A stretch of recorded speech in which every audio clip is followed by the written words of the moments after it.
Bienvenue dans cette cathédrale, surtout pour ceux qui ne sont pas des habitués. Voilà. Donc nous avons l'habitude de faire des conférences tous les mercredis soirs pendant le mois de juillet et le mois d'août. Et ce soir, on a la joie d'accueillir Dom Pierre Dohat, donc, qui est un prêtre de la communauté Saint-Martin, et prêtre depuis 15 ans, et qui est vendéen dans le sens où il a vécu une bonne partie de son enfance. T'es né en Vendée? Ah oui, il est né en Vendée. Voilà, donc oui, c'est vrai que ça, mais né en Vendée, a grandi en Vendée. Et puis après, il est parti en mission, en particulier à Cuba pendant une dizaine d'années, je crois. 6 ans. 6 ans, et ensuite, là maintenant, il a une place importante dans un sanctuaire important de France, puisqu'il est recteur du Mont Saint-Michel. Donc si vous allez là-bas, vous pourrez le voir ou l'apercevoir. Voilà, et donc, je pense grâce à cette mission au Mont Saint-Michel, eh bien, il a écrit 2 livres qui sous forme de romans, le roman des anges et la stratégie des anges, 2 livres sur les anges, et c'est ce sur quoi il va nous parler aujourd'hui. Il y a un des livres qui recevra le prix de la littérature religieuse. Donc comme à chaque fois, on va lui laisser la parole librement pour qu'il nous parle des anges et voilà, nous apprenne à les connaître un peu mieux. Et puis, à l'issue de ce temps d'une heure à peu près, eh bien, il y aura un temps de questions-réponses. Donc vous n'hésiterez pas à poser vos questions et il y répondra volontiers. Pendant ce temps de questions-réponses, nous, on fait toujours une petite quête qui permet à la paroisse de couvrir les frais qui sont liés à l'organisation des conférences d'été. À l'issue du question-réponse, eh bien, il y aura un temps où vous pourrez acheter les livres en question, les 2 romans, et Dom Pierre Dohat pourra même les dédicacer si vous le souhaitez. Voilà, bonne conférence. Merci beaucoup mon père, je suis vraiment très très heureux d'être ici dans cette cathédrale qui est chère à mon cœur de Vendéen, puisque, je le disais au père en arrivant tout à l'heure, il y a 15 ans, quelques jours après avoir été ordonné prêtre, j'ai pu célébrer ici une de mes premières messes, ça doit être la 4e ou la 5e de mon existence, avec à l'époque c'était Monseigneur Castet, et donc j'avais eu la chance de pouvoir célébrer la messe ici dans cette cathédrale. C'est vous dire si je suis content d'être ici, pour vous parler d'un sujet qui peut-être fait que vous êtes ici ce soir, un sujet qui est un peu intriguant. Et on ne réagit pas tous de la même manière face à la question des anges. Il y a ceux qui vont être convaincus qu'ils existent, mais ils ne savent pas trop pourquoi. Et il y a ceux qui sont plutôt dans le doute ou dans l'expectative et qui se disent c'est quand même un peu bizarre cette histoire d'anges. Et comme le père l'a dit à l'instant, si je me suis intéressé aux anges, c'est essentiellement parce que l'Église m'a demandé de devenir recteur du sanctuaire du Mont Saint-Michel. Je ne vais pas vous mentir, je pense, comme la grande majorité des catholiques, j'étais, comme je pense, la grande majorité des catholiques, c'est-à-dire que les anges, je savais qu'ils existaient, bon, mais je n'avais pas forcément vraiment approfondi la question. Quand j'étais petit, mes parents me parlaient des anges. Je me souviens très bien de mon père me disant « Si tu as peur ce soir pendant la nuit, eh bien, prie ton ange gardien. » Alors, je le soupçonne de m'avoir dit ça pour que je ne le réveille pas. Mais voilà, quand j'étais petit, on m'en parlait aussi au catéchisme. Voilà, quand on évoquait l'Annonciation, évidemment, avec Gabriel, quand on évoquait la Nativité, voilà, on en parlait une fois de temps en temps. Il y a des anges avec des ailes, ça, un truc bizarre. Et puis après, en grandissant, dans les mouvements auxquels j'ai appartenu, à l'école, à l'aumônerie, etc., là, on a arrêté de m'en parler, complètement. Dans les prédications, à la messe, le dimanche, je n'ai pas le souvenir d'avoir entendu parler des anges à un moment ou à un autre. À l'aumônerie, on nous parlait de sujets de théologie un peu plus, on va dire, j'allais dire solide. C'est très solide les anges, mais un peu plus conceptuel avec qu'est-ce que c'est que l'Eucharistie, qu'est-ce que c'est que l'Église, ce genre de sujets qui sont très importants. Mais j'ai jamais eu une soirée d'aumônerie sur le sujet des anges, jamais. Et puis j'ai continué à grandir, je suis rentré au séminaire, et même au séminaire, sans mauvais jeu de mots, le sujet des anges, on s'est contenté de le survoler. C'est-à-dire qu'on nous en a parlé un petit peu comme ça. Je crois qu'on a dû avoir 2 ou 3 heures de cours sur ce que dit saint Thomas sur les anges. Pourtant, je viens d'une bonne maison, hein. Mais voilà, Je ne sais pas si c'est le cas aussi pour vous, mon père, mais ce n'est pas un sujet. Voilà, pareil.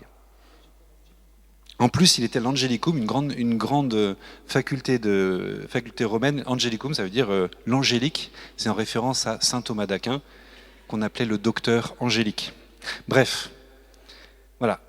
Pendant toute ma vie chrétienne, j'avais la conviction que les anges existaient, mais sans trop savoir qui ils étaient, ni comment nous pouvions avoir une relation avec eux, et quel était surtout l'intérêt d'avoir une relation avec les anges gardiens. Et il y a quelques années, lorsque le supérieur de ma congrégation m'a demandé de venir dans son bureau parce qu'il avait quelque chose à me dire, je me suis dit, mince, qu'est-ce que j'ai fait encore ? Et donc il m'a convoqué dans son bureau, il m'a dit, voilà, moi j'étais dans un ministère où je pensais rester encore quelques années, en Mayenne, et il me dit, voilà, on a pensé à toi pour aller au Mont-Saint-Michel. Franchement, j'aurais été bête de dire non. Donc j'ai dit oui, sans trop réfléchir. Et quand je suis ressorti du bureau, je me souviens très bien, il y a un grand couloir. J'ai refermé la porte de son bureau, je me suis retrouvé au milieu de ce grand couloir et je me suis dit, mais pourquoi t'as dit oui ? Tu connais rien aux anges. Imaginez, c'est comme si le recteur de Lourdes disait, j'y connais rien à Marie, puis ça m'intéresse pas vraiment. Ça serait un peu choquant. Donc je me suis dit, tant pis, j'ai déjà dit oui. Donc il me restait 5 ou 6 mois avant d'arriver au Mont-Saint-Michel. Donc je me suis dit, il faut que tu travailles la question. Donc je me suis plongé dans des livres, dans des articles de théologie, etc. Dans la Bible, bien sûr. Et là, je me suis senti un petit peu comme, j'imagine, a dû se sentir Christophe Colomb quand il est arrivé aux Amériques, là, dans un continent complètement nouveau, ou comme a dû se sentir peut-être Richelieu quand il est arrivé à Luçon, à se dire, mais qu'est-ce que c'est que ce truc ? Et je me suis dit, mais j'ai été vraiment très touché par ce que j'ai trouvé, parce que j'ai compris à propos des anges. Et quelques semaines après, je devais rejoindre le Mont-Saint-Michel au début du mois de septembre, et je prenais quelques jours de vacances en famille. Vous allez comprendre pourquoi je vous raconte tout ça. Je passais quelques jours de vacances en famille, et je partage avec quelques oncles, cousins, tantes et amis qui sont là, ma joie d'aller au Mont-Saint-Michel, mais surtout ma joie d'avoir mieux compris cette partie de notre foi, que je ne connaissais que très peu avant de m'y intéresser. Et donc je parle de tout cela, et je sens à côté de moi, à ma droite, un de mes oncles bien-aimés qui frétille, qui s'agite un petit peu, et puis je sens que ça lui plaît pas trop ce que je raconte, et à un moment il dit les anges, est-ce que c'est bien sérieux tout ça ? Un homme catholique, pratiquant, ayant transmis la foi à ses enfants, très engagé dans la vie de l'Église, qui me dit est-ce que c'est bien sérieux tout ça ? Alors la première partie de cette conférence, ça sera pour répondre à mon oncle, désolé. Vous allez être les témoins de la réponse que j'adresse à mon oncle. Je lui ai fait la conférence devant lui il y a 1 an, et j'ai raconté cette petite histoire, il est devenu tout rouge. Mais voilà ce que je dis à mon oncle en fait. Est-ce que c'est bien sérieux de croire aux anges ? C'est sérieux pour au moins 4 raisons. 4 raisons.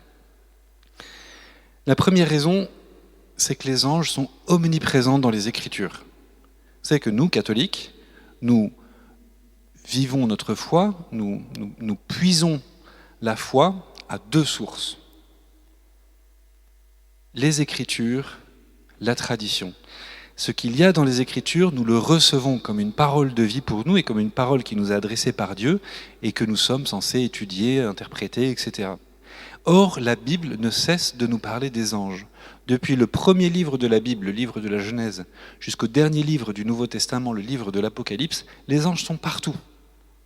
Il y a un théologien dominicain qui est mort il y a quelques années, un homme un saint homme, qui s'appelait, apparemment il était voué à à s'intéresser aux anges, il s'appelait Ange Rodriguez. Un théologien dominicain donc a dit que si on arrachait de notre Bible, ne le faites pas, si on arrachait de notre Bible toutes les pages où apparaît le mot ange, nous ne resterions dans nos mains qu'avec un livret de quelques dizaines, quelques centaines de pages, tellement les anges sont omniprésents dans les Écritures. Alors je sais ce que vous allez me dire, oui, mais souvent quand même, c'est une manière de parler. C'est vrai que dans la Bible, il y a des choses qui nous sont dites où on sait, par certains repères, certains détails dans le texte, on sait que c'est une manière de parler. Par exemple, l'exemple facile, la création en 7 jours. En fait, on sait très bien que celui qui dit que la création a eu lieu en 7 jours ne veut pas dire que la création a eu lieu en 7 jours. Déjà, il n'était pas là a priori. S'il peut le raconter, c'est qu'il n'était pas là au moment où ça a eu lieu. Donc, celui qui écrit que ça a eu lieu en 7 jours sait très bien que ça n'a pas eu lieu en 7 jours. Simplement, il veut parler des 7 jours pour dire que cette création s'est faite par étapes, qu'elle s'est faite petit à petit. Donc, effectivement, là, c'est une manière de parler. Mais quand Jacob, dans la grotte, au chapitre 19 du livre de la Genèse, alors je vous le dis tout de suite, je suis très mauvais en citation biblique, donc ne me faites aucune confiance. Voilà. Là, je vous dis Genèse 19, mais en même temps que je vous le dis, je pense que c'est faux, c'est Genèse 12. Genèse 12, c'est l'échelle de Jacob, Genèse 19, c'est le combat de Jacob. Je crois que je l'ai bon, celle-là. Mais bon, vous irez vérifier, ça sera un petit peu le jeu de piste de la soirée. En rentrant à la maison, vous irez vérifier toutes les citations que je vous ai données. Donc, quand Jacob, dans la grotte, se bat contre l'ange du Seigneur, il ne se bat pas contre une façon de parler, Il se bat contre un truc qu'il ne comprend pas. Et dans le texte, on voit bien qu'il ne comprend pas ce qui se passe, le brave Jacob. Voilà, quand Marie reçoit la visite de l'archange, elle ne parle pas à une façon de parler. Il y a bien un être étonnant qui lui dit de la part de Dieu, tu seras la mère du Sauveur. Il n'y a aucun détail dans le texte qui nous permet de minimiser les interventions des anges comme étant des espèces de rajouts un petit peu poétiques, surtout que, soyons honnêtes, parler des anges ne rajoute pas de crédibilité à ce qu'on veut dire. Au contraire, si vous rajoutez un ange dans l'histoire, on va avoir tendance à dire celui-là, il a pris un peu trop le soleil pendant la canicule, donc ça lui est monté à la tête. Non, c'est pas du tout un argument qui favorise la vérité, ou en tout cas pour convaincre davantage. Donc non, dans les Écritures, on nous parle des anges, et non seulement on en parle dans l'Ancien Testament, on en parle beaucoup dans l'Ancien Testament, mais Jésus en parle lui-même. Jésus parle des anges à plusieurs reprises. Matthieu 24 à propos de la fin des temps, Matthieu 19 lorsque Jésus dit à propos des enfants, leur ange dans le ciel contemple sans cesse la face de mon Père qui est aux cieux. Si c'est pas vrai, pourquoi le dire? Pourquoi Jésus parlerait-il des anges si les anges n'existent pas? Pourquoi Jésus dirait-il à Pilate, si mon Père l'avait voulu, une légion d'anges serait venue à mon secours? Si ce n'était pas vrai, il ne le dirait pas.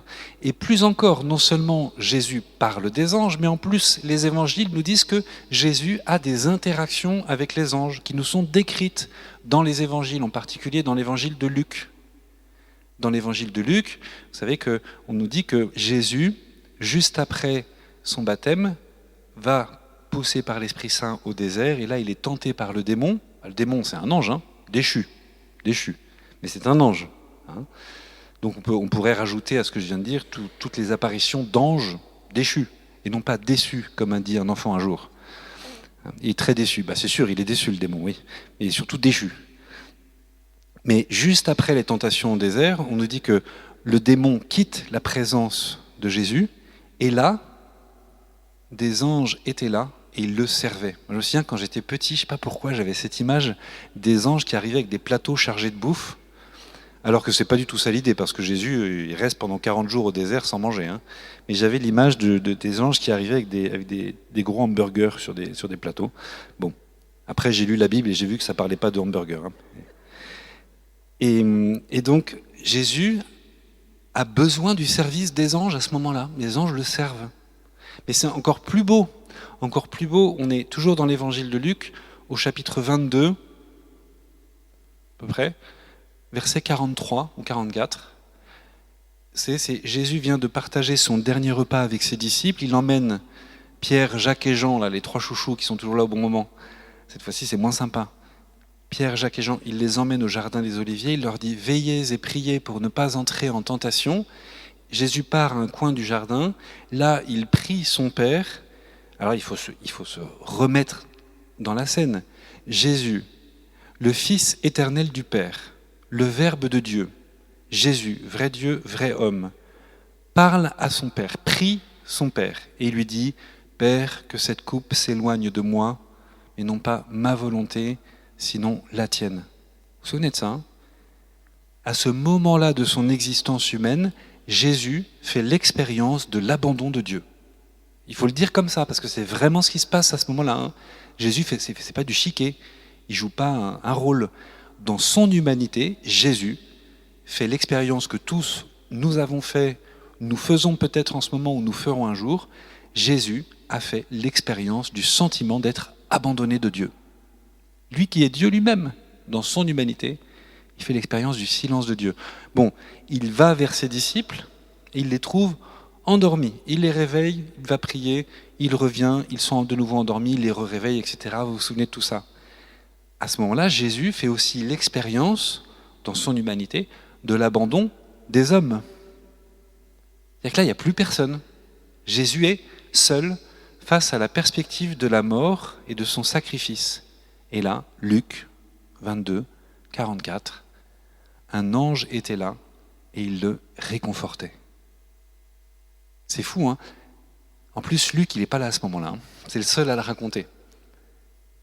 Mais il rapporte, alors moi je pense que c'est Marie qui le lui a dit. Vous savez, d'après la tradition, l'évangile de Luc est le témoignage à la fois de Pierre, mais aussi de Marie.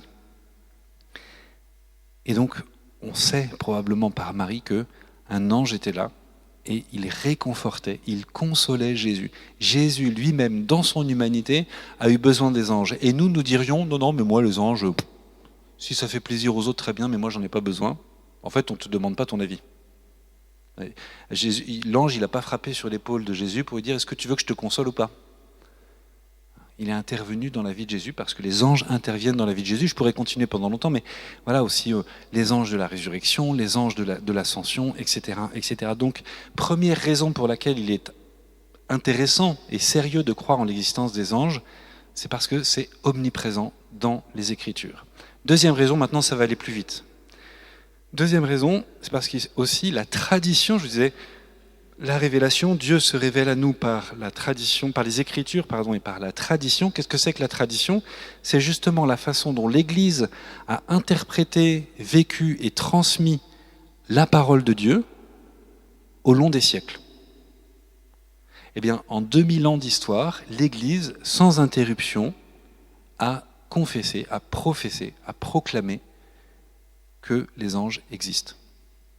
Il n'y a pas un moment où il y a un pape qui a dit non mais en fait, c'était pas très sérieux cette histoire-là, on en a parlé pendant 1800 ans, mais en réalité c'est pas très sérieux, les anges n'existent pas. Non, depuis 2000 ans, le magistère de l'Église, l'enseignement de l'Église, des théologiens, etc., vous ne trouverez pas un théologien sérieux, reconnu par l'Église comme étant un théologien sérieux, qui mette en cause l'existence des anges. Tous les grands noms de théologiens que vous connaissez, depuis Grégoire le Grand, Origène, Saint-Augustin, Thomas d'Aquin, Saint Bonaventure, et puis après on peut remonter Congar, Journet, etc. Vous ne trouverez pas de théologien qui ait mis en doute la foi de l'Église en l'existence des anges. Voilà. C'est quand même important. Et depuis 2000 ans, on en parle.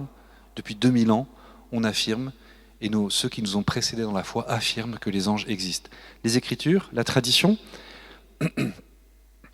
la mystique, qu'on pourrait appeler la mystique, les saints. Alors j'en ai déjà cité quelques-uns à propos des théologiens, mais les saints de toute l'histoire de l'Église, soit ils ont parlé des anges,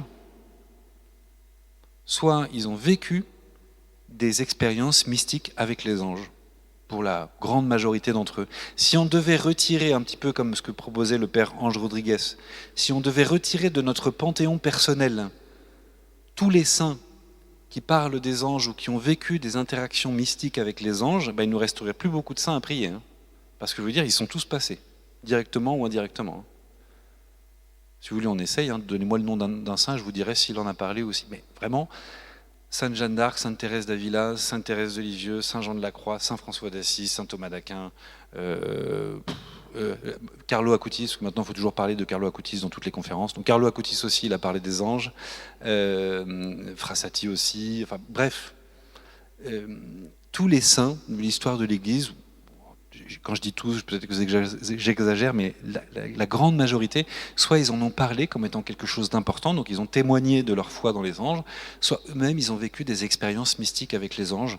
C'est pas la majorité pour le coup, il n'y en a pas beaucoup, mais il y en a un nombre important tout de même, sachant qu'on a beaucoup de saints dans l'histoire de l'Église en 2000 ans. Donc, l'écriture, la tradition, la mystique. Dernier argument, qui est peut-être le plus surprenant, c'est la liturgie. Vous allez à la messe toutes les semaines, j'espère, peut-être plusieurs fois par semaine. Vous passez votre temps à prier les anges. Je confesse à Dieu. On parle des anges. Le gloire à Dieu. Première parole, un gloire à Dieu au plus haut des cieux et paix sur la terre aux hommes qui l'aiment. Ce sont des paroles des anges lors de la nuit de Noël. Je vais peut-être en oublier un. Le je crois en Dieu. Quand on dit je crois en Dieu, créateur du ciel et de la terre, de l'univers visible et invisible. L'univers invisible, attention, ce n'est pas le palais cotonneux dans lequel Dieu réside. C'est pas ça l'univers invisible. Ce n'est pas une espèce de zone où avec des petits nuages et Dieu est assis sur un nuage avec sa longue barbe. Dieu n'est pas dans sa création. Ah non, sinon il ne serait pas Dieu. Quand on parle de création invisible, on parle des anges, tout bêtement. La création invisible n'est pas ce que nous appelons... Dieu n'est pas dans sa création invisible, pardon. Donc dans le credo, dans la préface, avec tous les saints et tous les anges et toutes les puissances célestes, nous te chantons Saint, Saint, Saint. Le Sanctus, c'est les paroles des anges qui nous sont rapportées par le prophète Isaïe au chapitre 6 ou par le prophète Ézéchiel au chapitre 6, même quelquefois sur le nom des livres, je ne suis pas sûr. Ézéchiel ou Isaïe, chapitre 6 en tout cas. Saint, Saint, Saint, le Seigneur de l'univers, ça ce sont des paroles d'anges rapportées par les Écritures. Et la prière eucharistique. Dans la prière eucharistique numéro 1, qu'on appelle aussi le canon romain, que cette offrande soit portée par les mains de ton Saint-Ange en ta présence sur ton autel céleste. Voilà. Donc on parle des anges aussi dans les liturgies, et on en parle aussi dans l'art chrétien. Ici, vous avez des représentations d'anges tous les 3 mètres dans cette cathédrale. J'ai regardé, j'ai fait le tour, j'ai pas trouvé Saint-Michel, il faudra le rajouter, monsieur le curé. Mais par contre, vous avez des anges à tous les coins de rue. Dans la cathédrale, vous en avez partout.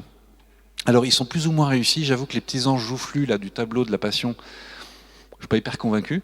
Par contre, les anges adorateurs qu'il y a autour de la chapelle de Notre-Dame, là autour de Notre-Dame, ils sont magnifiques, ils sont très très beaux. Donc voilà, pour ces 4 raisons, et il y en aurait d'autres, pour ces 4 raisons, il est sérieux de croire en l'existence des anges. Ça fait 20 minutes, c'est parfait, on est parfait. La deuxième partie de cette conférence, c'est pour répondre à la question qu'on peut se poser légitimement, une fois qu'on a dit, bon d'accord, ok, alors bon, les anges existent, mais qui sont-ils ? Qui sont-ils ? Alors pour répondre à cette question, je vais vous donner des mots clés, je vais essayer d'expliquer chaque mot, et à la fin, quand on met ces mots les uns à la suite des autres, ça fait une définition, j'espère, à peu près compréhensible. Alors d'abord, qu'est-ce que c'est qu'un ange ? Un ange, d'abord, c'est une créature, premier mot, une créature. C'est important de s'en souvenir, de s'en rappeler, parce que ça veut dire, s'ils sont des créatures, ça veut dire que les anges n'existent pas de toute éternité. Les anges ont un commencement. Dieu, qui existe depuis toujours, est le seul être à pouvoir exister depuis toujours. Sinon, il ne serait pas Dieu. Et si les anges existaient depuis toute éternité, alors ils seraient Dieu, ce qui pose un petit problème. Donc, les anges ont eu un commencement, ils ont été créés par Dieu. Il y a un moment où Saint Michel n'existait pas, et puis il y a un moment où il a commencé à exister. Alors je suis incapable de vous donner la date de naissance de Saint Michel, mais d'après Saint Augustin et Saint Thomas d'Aquin, tous les anges, tous les êtres célestes qui vivent dans le monde invisible, tous, ils ont été créés en une seule fois, avant la création matérielle ou en même temps que la création matérielle. On aura la réponse précise au ciel. Je ne suis pas sûr que ça va nous changer beaucoup notre manière de vivre aujourd'hui, de savoir si c'était juste avant ou en même temps. Saint Augustin et Saint Thomas se disputent sur cette question à 800 ans de décalage. Là. Bon, voilà, ils sont très au-dessus de nous, donc c'est bien, ça les occupe. Mais voilà, ils n'arrivent pas à se mettre trop d'accord là-dessus. En tout cas, ils sont d'accord sur un point, c'est qu'ils ont été créés il y a fort longtemps, comme on dit dans Shrek, je crois. Non, ça c'est un dessin animé, ça. Mais ils ont été créés il y a très longtemps, et voilà. Mais ils ont été créés, ils ont eu un commencement. Ils ont eu un commencement.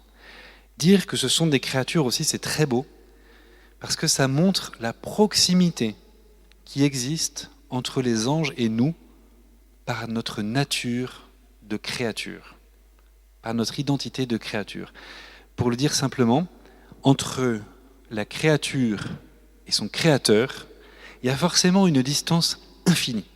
Pourquoi ? Parce que la créature, elle est toujours dans une dépendance absolue par rapport à son créateur. C'est ça la logique. Je me souviens très bien, dans le petit village où j'ai grandi en Vendée, à la Chapelle-Hermier, j'avais un curé qui est toujours vivant. Déjà, il me paraissait très très vieux à l'époque.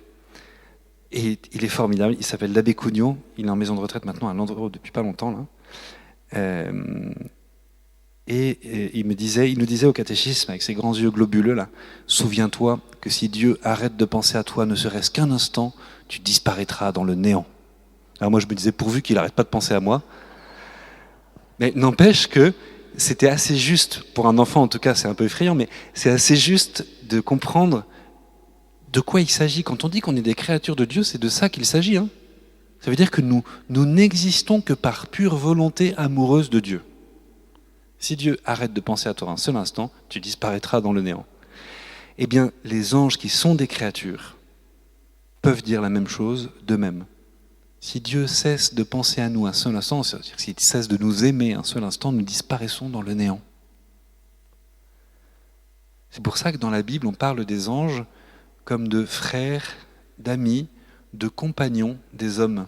Parce qu'en fait, on a tendance à penser qu'ils ressemblent à Dieu plus qu'ils ne ressemblent aux hommes, alors qu'en réalité, les anges ressemblent aux hommes plus qu'ils ne ressemblent à Dieu. Dans leur nature, j'entends bien. Dans leur nature, les anges sont plus proches des hommes qu'ils ne sont proches de Dieu. Ils nous ressemblent d'une certaine façon. Nous partageons avec eux cette identité de créature. Nous avons été créés, voulus, choisis, désirés par Dieu de manière unique et personnelle. C'est la même chose pour les anges.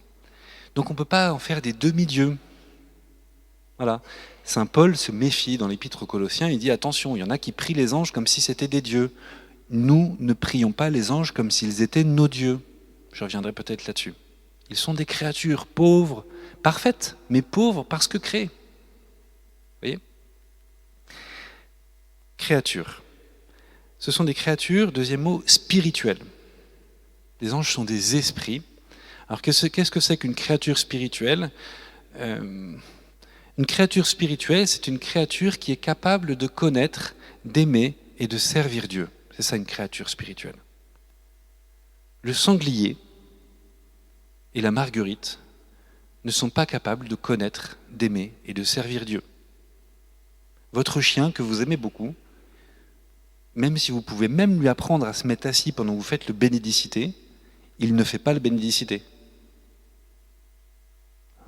Vous mettez un plat de bouffe sous le nez d'un sanglier affamé, il ne va pas s'arrêter et dire non, je fais un jeûne en ce moment, voilà, j'essaye de réduire ma consommation, je suis dans une approche éthique de l'alimentation.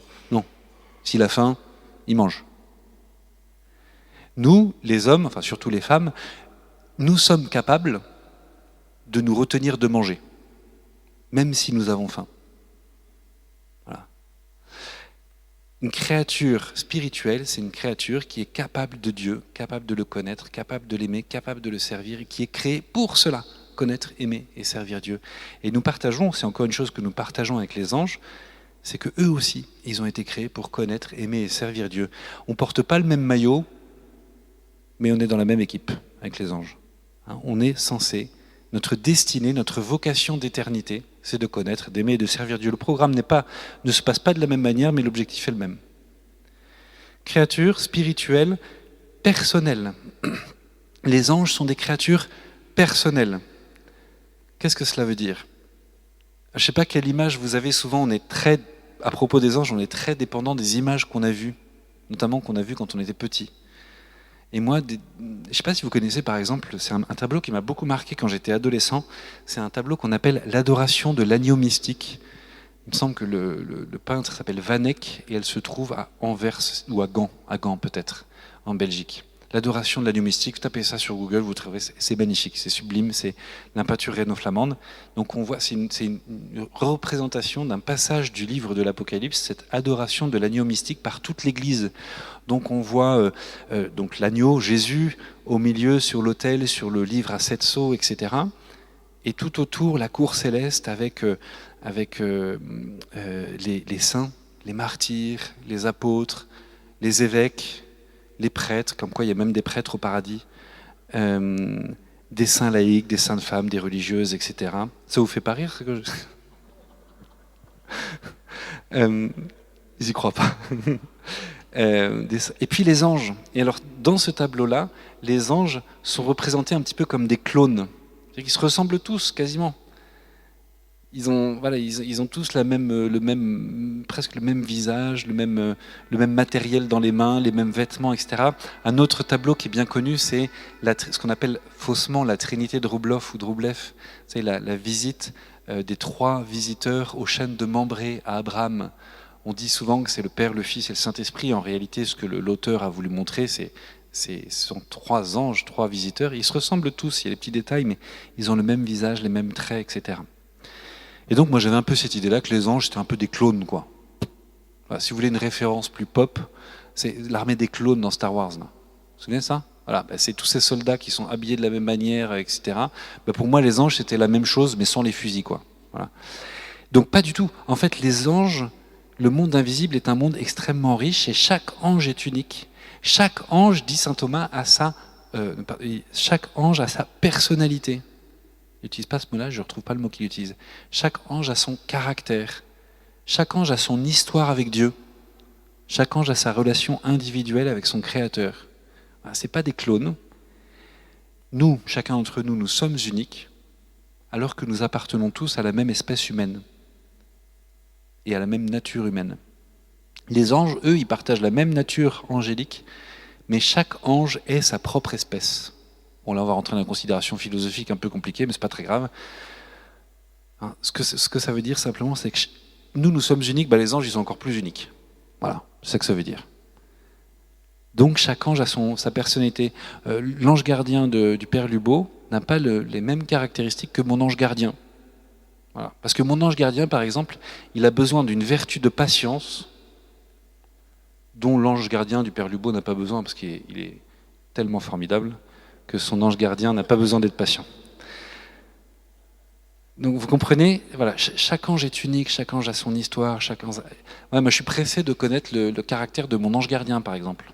Alors, quand je dis que je suis pressé, je peux attendre, hein, parce que pour le connaître, il faudrait que je meure, mais je suis prêt à attendre un petit peu, mais voilà, au ciel, nous connaîtrons la personnalité de notre ange gardien. Créature spirituelle, individuelle. Jusque-là, ça marche pour les hommes. Hein. Parce que la définition d'un homme, c'est ça, une créature spirituelle, individuelle et personnelle. Et là, ça change. 4e mot, incorporel. Les anges sont des créatures spirituelles, individuelles et incorporelles. Ils n'ont pas de corps. Même si nous les représentons parfois avec des corps, même si dans la Bible, par exemple, ou dans l'expérience de certains saints, les anges apparaissent avec une apparence, parfois même une apparence humaine. CF, le livre de Tobie. Alors, si vous n'avez jamais lu un livre entier dans la Bible, lisez le livre de Tobie. Vous allez passer un bon moment. Les femmes adorent ça parce qu'il y a une belle histoire d'amour, et les hommes aiment bien parce que c'est un peu la version biblique des 12 travaux d'Hercule, là, vous savez. C'est un peu, il y a des aventures, etc. Tobie, qu'est-ce qui se passe? Lui, il vit une espèce de voyage un petit peu initiatique. Il est accompagné tout au long de son voyage par un compagnon qui est formidable. Alors, il est super. Il est bien tombé, hein, parce qu'il lui débrouille tous ses problèmes. Il lui trouve des solutions, il lui indique le chemin, il lui donne des conseils, il lui trouve même une femme. C'est vraiment l'ami idéal, quoi. Voilà. Et à la fin, seulement à la fin du livre de Tobie, le compagnon en question se révèle et dit « Tu as cru que j'étais un homme comme toi, mais en réalité, je suis Raphaël, l'un des 7 archanges qui se tiennent en présence de Dieu. » Tobie, ce qu'il a vu pendant tout ce temps-là, c'était pas un ange avec des ailes pliées en 8 dans un sac à dos. Hein. S'il a vu, c'est un homme. Donc l'ange Raphaël a pris une apparence humaine pour les besoins de sa mission. Peut-être que vous connaissez un petit peu, c'est un moment assez touchant dans la vie de Saint Jean Bosco, par exemple. Il est agressé à plusieurs reprises dans sa vie. Il est agressé dans la rue le soir parce qu'il se balade avec des tonnes d'argent sur lui pour ses œuvres, etc. Du coup, régulièrement, il se fait agresser. Et plusieurs fois, un chien surgit de nulle part, une espèce de gros chien gris, surgit de nulle part, fait fuir les assaillants et puis repart. Il l'appelait loup gris, si je me souviens bien. Eh bien, Saint Jean Bosco dit que lui, il était convaincu que c'était son ange qui, pour faire fuir ses assaillants, prenait l'apparence d'un chien. Et c'est tout à fait possible. Si un ange a besoin d'apparaître en prenant la forme d'un chien, il le fera. Bon, ne pensez pas avoir un ange à chaque fois que vous croyez un chien gris. Hein.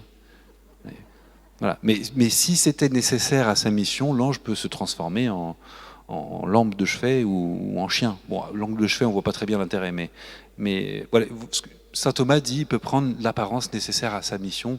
Voilà, tout ce qu'il dit. Non, mais les anges sont des êtres incorporels. Ça veut dire que comme ils n'ont pas de corps, leur manière de connaître, d'aimer et de servir Dieu va être très différente de nous. Parce que nous, pour connaître, aimer et servir Dieu, il est indispensable qu'on ait un corps sur cette terre. Sinon, ça ne va pas marcher. Pour connaître Dieu, il faut qu'on entende la parole. Il faut qu'elle nous soit transmise. Il faut qu'on puisse l'écouter. Il faut qu'on puisse la lire. Il faut qu'on puisse toucher. Nous sommes baptisés par notre corps. Très important, tous les sacrements que vous recevez, mais en particulier celui du baptême, c'est-à-dire que la grâce de la vie éternelle vient en notre âme par la médiation de notre corps. T'as pas de corps, t'es pas baptisé. Bon, on dirait le cas s'est pas souvent posé. Mais voilà, il faut que l'eau touche le corps pour que la vie éternelle soit donnée à l'âme humaine. C'est très mystérieux, et c'est vrai pour tous les sacrements. Pour un homme, tout le spirituel passe par le corporel. Tout. Tu n'as pas un corps, tu ne peux pas te mettre à genoux. Si tu n'as pas de corps, tu ne peux pas recevoir l'Eucharistie. Alors que les anges qui, eux, n'ont pas de corps, du coup, leur chemin de sanctification, puisqu'ils sont déjà saints, mais ils continuent à progresser dans la sainteté, se fait sans corps. Donc ils connaissent Dieu, non pas en passant par leur corps, mais directement par l'usage de leur intelligence, de leur capacité, de leur volonté, etc. Je ne veux pas aller trop loin, c'est un peu compliqué, mais retenez simplement cette idée. Parce que les anges sont des êtres incorporels, parce qu'ils sont des êtres parfaitement spirituels, eh bien ils vont connaître, aimer et servir Dieu d'une manière différente de la nôtre. On dira d'une manière plus intuitive ou plus immédiate, alors que nous, on a toujours besoin de la médiation, de la prière, de l'Église, des sacrements, etc. Vous comprenez ça, la différence un petit peu ? Créature spirituelle, individuelle et incorporelle. Voilà la définition que je peux donner des anges. Eh bien, je vais y arriver. Encore 10 minutes, et on sera dans les temps. C'est bien ? Okay. Encore 10 minutes pour vous parler. Du coup, une fois qu'on a dit que les anges existent, on peut en donner une définition un petit peu sommaire, mais une définition quand même qui nous permet de comprendre qui ils sont. Maintenant, comment les prier ? Et à quoi ça sert de les prier ? Même, est-ce que ça sert à quelque chose de les prier ? Non. En soi, ça ne sert à rien de prier votre ange gardien. Je sens que je vais en choquer quelques-uns, mais rassurez-vous, c'est pour provoquer votre attention. En fait, en soi, ça ne sert à rien de prier votre ange gardien, parce que votre ange gardien, il fera toujours ce qu'il faut.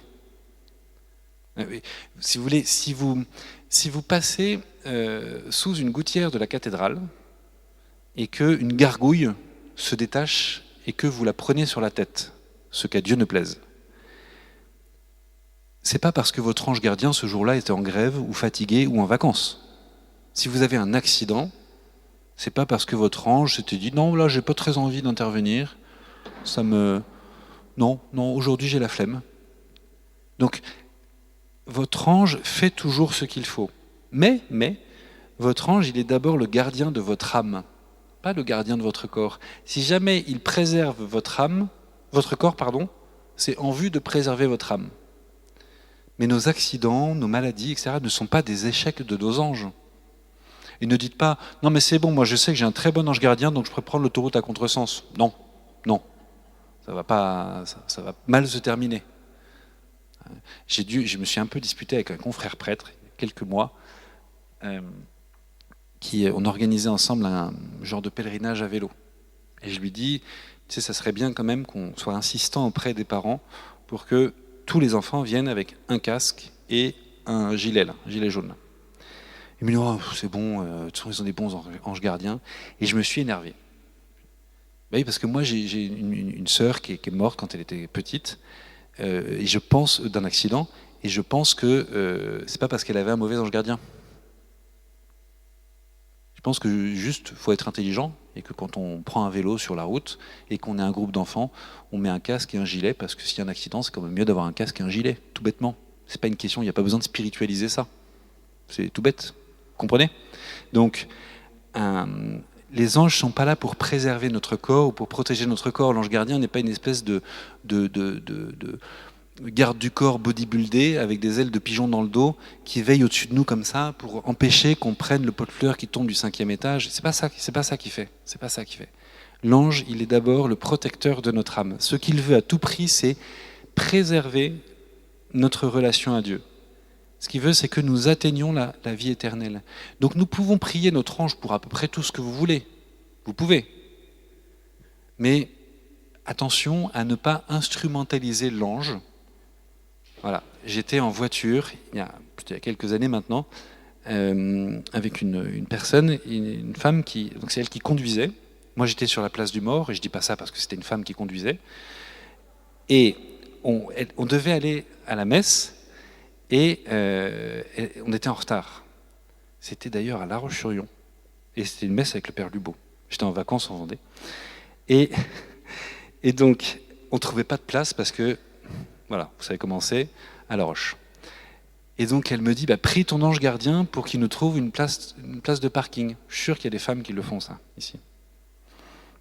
Et oui, il y en a qui hochent la tête. Et je lui dis, tu laisses mon ange gardien tranquille, il n'est pas là pour ça. Bon, c'était un peu pour la provoquer. Mais notre ange, il n'est pas là pour nous trouver une place de parking. Il est là pour nous trouver une place au ciel. Alors quelquefois, c'est bien, vous priez votre ange gardien pour trouver une place de parking. Il se trouve que vous trouvez une place de parking. En plus, du coup, vous arrivez à l'heure à la messe, c'est super. Mais en vrai, votre ange, il s'en fiche un peu de votre place de parking. En tout cas, si vous priez votre ange pour vous trouver une place de parking, priez-le aussi pour qu'il vous trouve une place au ciel. Parce que sinon, ça revient un petit peu, messieurs, à acheter une Ferrari pour acheter son pain le matin à la boulangerie qui est à 300 mètres, quoi. C'est pas très intéressant.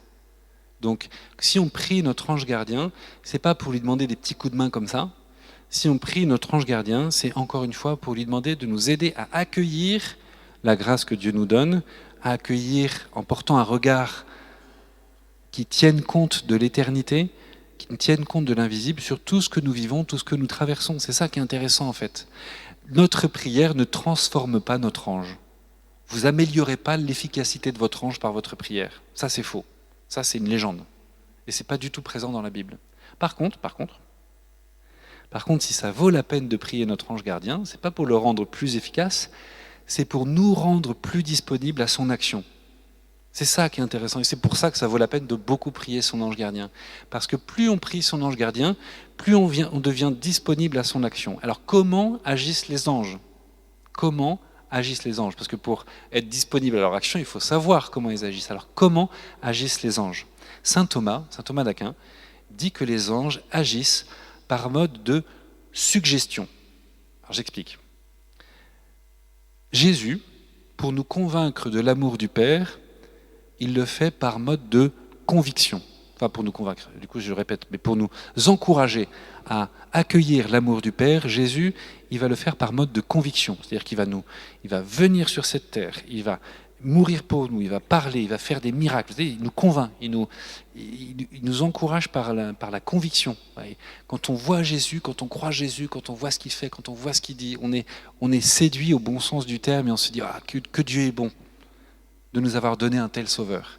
L'Esprit Saint, pour nous encourager à accueillir la vie de Dieu, lui, l'Esprit Saint, il va agir par mode d'inspiration. C'est-à-dire que là, l'Esprit Saint, il n'est pas là pour nous convaincre. Il n'a pas envie de nous convaincre. L'Esprit Saint, juste, il nous pousse. Vous vous souvenez, dans le livre des Actes des Apôtres, les disciples qui sont cachés après la Pentecôte, après l'Ascension, qui sont cachés dans le Cénacle, etc. Ils sont en train de prier autour de Marie, ils ont peur de se faire arrêter, ils ont peur de subir le même sort que Jésus. Et là, l'Esprit Saint déboule, le vent, le bruit, les portes qui claquent. 2 minutes après, ils sont dehors en train de parler devant 5000 personnes. Ça, c'est l'action de l'Esprit Saint. L'Esprit Saint, il n'a pas dit « alors ce serait bien que vous sortiez ». Moi, je vous invite à réfléchir à la possibilité de peut-être organiser une petite réunion à l'extérieur de la maison. Non, non. L'Esprit Saint est venu en eux, ils ont été saisis par l'Esprit Saint. On se demande même si Pierre, il est complètement... Je pense que Pierre, il est complètement libre, c'est-à-dire qu'il consent à cette action de l'Esprit Saint, mais quand même, on se dit à quel point il exerce sa volonté à ce moment-là. Est-ce qu'il n'est pas complètement porté? Ça nous arrive, par exemple, je suis sûr que ça vous est tous arrivé de vous dire, tiens, je parlais avec cette personne, elle avait besoin que je lui dise quelque chose, moi, sans m'en rendre compte, j'ai dit ce qu'il fallait dire. C'est-à-dire que j'ai vraiment l'impression que ça ne vient pas de moi, j'ai dit ce qu'il fallait dire et boum, voilà. Une fois, il y a une dame, j'étais en paroisse à l'époque dans le sud de la France, et je me souviens très bien une femme qui vient me voir, on adore ça les prêtres, vous allez voir, à la fin de la messe, et qui me dit « Mon père, il y a 1 an, j'étais dans cette église, et vous avez dit quelque chose qui a transformé ma vie. » Ah, moi, j'étais content. Oh là là. Et du coup, j'ai posé la question, maintenant je la pose plus cette question, parce que je me suis fait avoir une fois, je me ferai pas avoir 2 fois. Je lui ai demandé « Ah bon, mais qu'est-ce que j'ai dit ?» Et je vous jure, elle m'a dit un truc, je suis sûr que je n'ai jamais dit ça. Elle m'a dit, vous avez dit telle chose, etc. Ça ne me ressemblait pas du tout. C'était pas du tout mes mots, ni mes expressions, ni mon style. Donc j'ai dit, non, mais ça devait être un autre prêtre. C'est un truc hyper vexant. Ah non, non, non, mon père, je suis sûr que c'était vous. Et je suis parti avec ma frustration et ma vexation, et je me suis dit, en fait, c'est logique. Ce jour-là, j'ai dû faire mon homélie comme je la fais tous les dimanches. Elle a entendu la même homélie que tout le monde, sauf que l'Esprit Saint avait décidé qu'il fallait qu'elle entende autre chose. Donc elle a pris 8 mots qui étaient dans mon homélie, l'Esprit Saint a fait une phrase avec, et c'était bon. Voilà. Ben, c'est comme ça. L'Esprit Saint, il agit par mode d'inspiration, c'est-à-dire qu'il vient en nous, il prend les choses, il prend toute la place, et boum, ça avance, quoi. Donc Jésus, par conviction, l'Esprit Saint, par l'inspiration, les anges, par la suggestion. Alors, qu'est-ce que c'est que la suggestion? Vous êtes au Intermarché, là. Non, c'est Intermarché que vous avez là-bas? Vous êtes où, Leclerc? Voilà. Ben, vous êtes à l'Intermarché, là, ou le grand Leclerc qui est là-bas, là. Vous êtes en train de faire vos courses au milieu de tout ce monde, là. Il y a des voitures dans tous les sens, vous transportez vos gros sacs chargés de provisions et vous êtes en train de les emmener vers votre voiture péniblement. À ce moment-là, vous ne savez pas pourquoi, il n'y a aucune raison que ça se passe, mais à ce moment-là, vous pensez à Madame Michu. Enfin, ici en Vendée, ce sera plutôt Madame Michaud. Voilà. Madame Michaud, Martineau, EAU, voilà. Vous pensez à Madame Martineau. Bon, vous continuez à charger votre sac, etc. Et puis, c'est marrant, mais vous repensez à Madame Martineau dans la voiture. Alors Madame Martineau, il faut que je vous explique qui c'est, sinon vous n'allez pas comprendre. Madame Martineau, c'est la voisine de la maison d'à côté, ou de l'appartement juste à côté du vôtre. Alors, vous la connaissez pas bien, vous savez qu'elle s'appelle Madame Martineau, mais vous la voyez tous les jours, à 8h12, elle sort le chien, à 8h17, elle fait ses courses, à 8h18, elle revient de la boulangerie. Vous savez un petit peu tout ça. C'est pas une amie, c'est une connaissance. C'est une personne que vous appréciez quand même parce qu'elle est toujours très souriante à chaque fois que vous la voyez, parce qu'elle vous demande des nouvelles de vos enfants de temps en temps, etc. Vous échangez peut-être 5 minutes par semaine avec elle, mais quand même, voilà, c'est pas une amie, mais quand même, elle fait partie un peu de votre vie. Et vous rentrez de vos courses chez Leclerc, et là, avant d'aller mettre vos courses dans votre frigo, dites tiens, je vais peut-être aller voir Madame Martineau. Donc vous arrivez, vous sonnez à la porte de Madame Martineau, et là, c'est pas Madame Martineau qui ouvre. C'est la fille de Madame Martineau, que vous n'avez pas vue depuis des années, et qui vous dit « Maman est à l'hôpital depuis 3 semaines. » Ça fait 3 semaines qu'elle est à l'hôpital, moi j'habite en Marseille, là je suis arrivé pour m'occuper d'elle, etc. Mais il faut que je reparte, j'ai mes enfants qui sont à Marseille, j'ai mon mari qui est à Marseille, il faut que je reparte. Qu'est-ce que vous allez lui dire, vous, à ce moment-là? Ah, vous inquiétez pas, je suis là, je vous donne mon numéro de téléphone, je vais aller la visiter. Est-ce que vous pouvez me dire dans quelle chambre d'hôpital elle est? Est-ce que vous me permettez d'aller la voir de votre part? Et je vous donnerai des nouvelles de temps en temps. Et si je ne le fais pas, appelez-moi et j'irai en prendre. Ça arrive ce genre d'histoire, non? Alors vous pouvez attribuer à votre cœur généreux et très bon le fait d'avoir pensé à Madame Martineau. Mais le fait que cette image soit apparue là, à ce moment-là, pourtant il n'y a pas un bus qui est passé devant vous avec une énorme photo de Madame Martineau. Il n'y a personne qui vous a parlé de Madame Martineau à ce moment-là, mais l'image de Madame Martineau vous est venue à l'esprit. Comme ça, de manière très discrète. Et ça a suffi à enclencher quelque chose. Je vais aller voir Madame Martineau parce que c'est vrai que ça fait longtemps que je ne l'ai pas vue. Et grâce à ça, vous arrivez au bon moment pour pouvoir accompagner Madame Martineau. Vous voyez l'histoire? Alors, saint Thomas dit que les anges agissent envers nous par des suggestions à travers des images, des idées et des pensées. Ce sont les 3 mots qu'il utilise, des images, des idées et des pensées, que les anges placent en quelque sorte dans notre esprit, et après, on en fait ce qu'on veut. C'est comme vous, mesdames, quand vous suggérez à votre mari de ranger la table après le repas. Vous suggérez. Et bien sûr, il n'est pas obligé de le faire. C'est ça une suggestion. Vous voyez la différence entre l'inspiration, la conviction et la suggestion, hein? C'est-à-dire que l'ange, en fait, il ne vient pas se substituer à notre liberté, pas du tout. N'attendez pas de l'ange qui fasse les choses à votre place, surtout pas, il ne fera rien. Il va nous suggérer par des idées, des images et des pensées. C'est ce qu'il fait avec Marie, vous vous souvenez, dans l'Annonciation. Hein? L'Esprit Saint viendra sur toi, il te couvrira de son ombre, et tu donneras naissance au Sauveur. Et en fait, qu'est-ce qu'il fait là, l'ange? Il suggère, et voilà ce qui va se passer. Il va quand même falloir que tu dises oui. Hein? Mais Marie, si elle ne dit pas oui à la suggestion de l'ange, il ne se passe rien. Hein? On est d'accord? C'est comme ça que l'ange agit, par suggestion. Donc si c'est un intérêt de prier notre ange gardien, ce n'est pas pour le rendre plus efficace, c'est pour nous rendre plus efficaces nous-mêmes, dans notre manière d'accueillir, d'être sensible, d'être disponible à ces petites suggestions, des idées, des images et des pensées. Et si vous regardez bien ce que je suis en train de vous décrire à travers les suggestions, vous transformez tout ça en négatif, et vous avez quoi? Je crois que je l'ai entendu. C'est quoi l'inverse de la suggestion de l'ange? C'est la tentation du démon. Exactement. Une tentation, c'est exactement ça. Hein? Une tentation, c'est quoi? C'est, je sais qu'il y a un énorme... les prêtres, on prend toujours le même exemple, désolé. Je sais qu'il y a un énorme gâteau au chocolat dans le frigo. Je sais qu'il est là. Mais le fait que cette image me revienne régulièrement, quelquefois plus que de raison, ça peut être aussi l'effet de l'action du démon qui lui suggère, mais quand c'est négatif, on dira qu'il lui tente. Mais à la fin, celui qui bouffe le gâteau, c'est pas le démon, c'est moi. C'est-à-dire qu'il y a un moment quand même où librement, je choisis d'entrer dans la tentation, de consentir à la tentation. Voilà.